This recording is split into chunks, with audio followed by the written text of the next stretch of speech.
आज क्लास 10 के लिए चैप्टर फर्स्ट का यूक्लिड डिवीज़न लीमा यानी यूक्लिड विभाजन प्रमेय को हम लोग समझते हैं। दो धनात्मक पूर्णांक a तथा b दिए हों तब ऐसी दो अद्वितीय पूर्ण संख्याएं q तथा r का अस्तित्व इस प्रकार होता है कि a बराबर बी क्यू प्लस आर, जहाँ r का मान 0 या उससे बड़ा लेकिन b से छोटा होता है।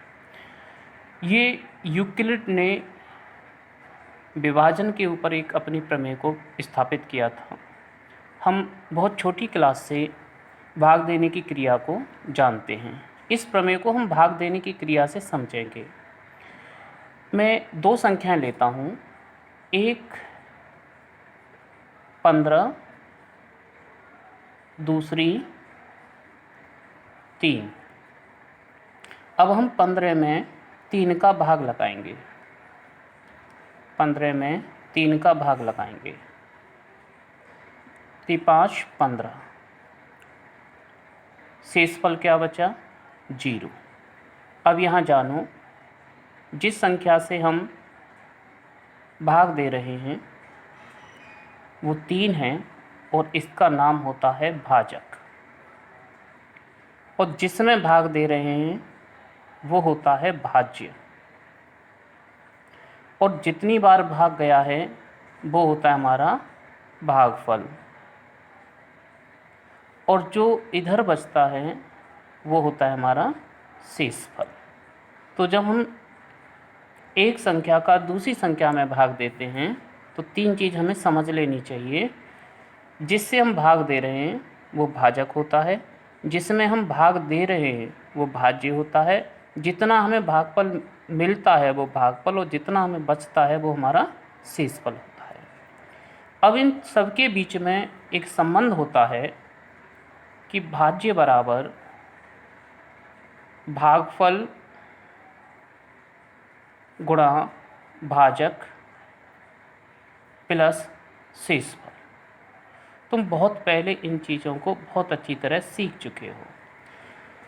यूक्लिड प्रमेय का भी इसी का बदला हुआ रूप है। यहाँ हम देखें कि भाज्य कितना था? 15, भागफल कितना था? 5, और किससे भाग दे रहे थे? 3 से, और शेषफल हमारा कितना था? 0। तो 15 इज इक्वल्स टू 15। एक दूसरी संख्या लें, 16 में भाग लगाएं, 16 में भाग लगाएं 3 का, तो 5 15, बचेगा कितना? 1। अब हम यहाँ जो 16 है, 16 को हम ऐसे लिख सकते हैं 3 गुणा 5 और प्लस का 1। एक अलग संख्या में 17 में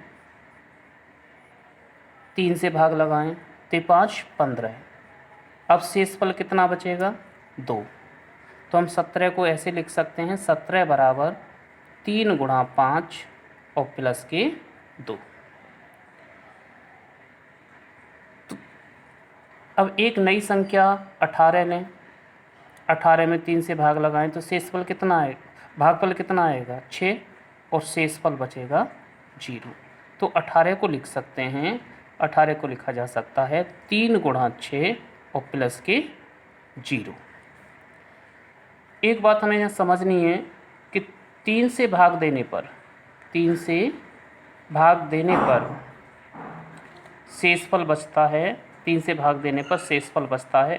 यहाँ देखा था हमने, शेषफल बचा था 0, और यहाँ शेषफल बचा था 1, और यहाँ शेषफल बचा था 2। यानी हम किसी संख्या को 3 से भाग देंगे तो शेषफल 3 से छोटा रहेगा।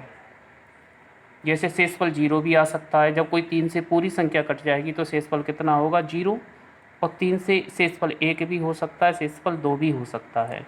यानी हम 3 से भाग लगा रहे हैं तो शेषफल का मान 3 से छोटा होगा। तो जो संख्या a बराबर बी क्यू प्लस आर लिखी हुई है, यहाँ a हमारी a में b का भाग दिया जाता है, भागफल आता है q, और शेषफल क्या होता है हमारा यहाँ? r का मान भाग देने वाली संख्या से छोटा होता है। 0 हो सकता है, और जिस संख्या से हम भाग दे रहे हैं उससे छोटा हो सकता है। एक उदाहरण से इसे और समझेंगे।